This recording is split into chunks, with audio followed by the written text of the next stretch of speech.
The morning mist hugged the small mountain village of Elmswood, a place forgotten by time.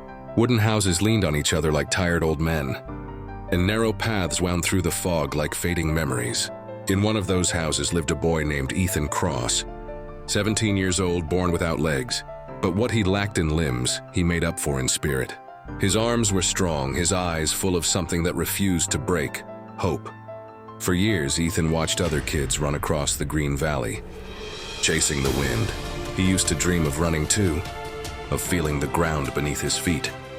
Dreams that mocked him every morning when he woke up and saw only the empty space below his waist. His father, a miner, had died in an accident 2 years ago. Since then, Ethan had lost not only his father, but also the fire inside him. Then one day, a voice shook him out of his silence. Clara, a young engineer from the city, arrived in the village with a strange project. She wanted to design mechanical limbs for people who had lost theirs. When she met Ethan, she saw more than his disability. She saw determination hiding under layers of pain. But not everyone shared her vision. Mr. Hargrove, the village head, was against her work. He called it unnatural, saying, "You're playing with fate. Clara, some things are not meant to change." His words struck Ethan like stones. He had already felt cursed by fate. Now even others wanted him to stay that way. Clara ignored the noise. She told Ethan, "Maybe we can't change where we begin, but we can choose where we go from here."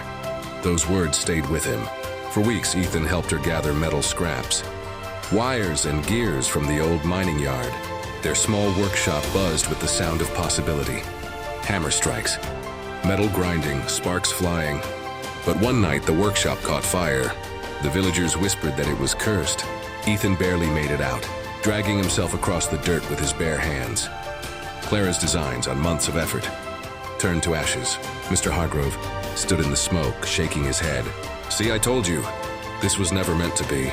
Ethan sat by the ruins, his hands bleeding, his heart breaking again. For hours, he stared at the ashes until he saw something glowing, a half-burned metal frame of the mechanical leg they had built. In that moment, he realized something powerful. His dream wasn't about legs.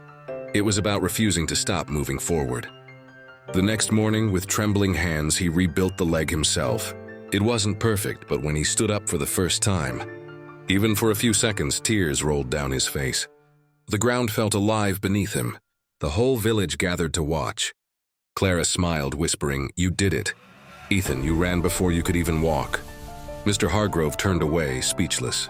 Even he couldn't deny what he saw: a boy who had defeated destiny. A few months later, Ethan entered the regional sports competition for differently abled athletes. As he rolled to the starting line on his new mechanical legs, the crowd went silent. The gun fired, he ran. The sound of metal striking earth echoed through the stadium. A rhythm of defiance, of courage, of rebirth. He didn't win that day, but when he crossed the finish line, people stood and cheered for the boy who taught them that strength is not measured by what you have, but by what you do with what's left.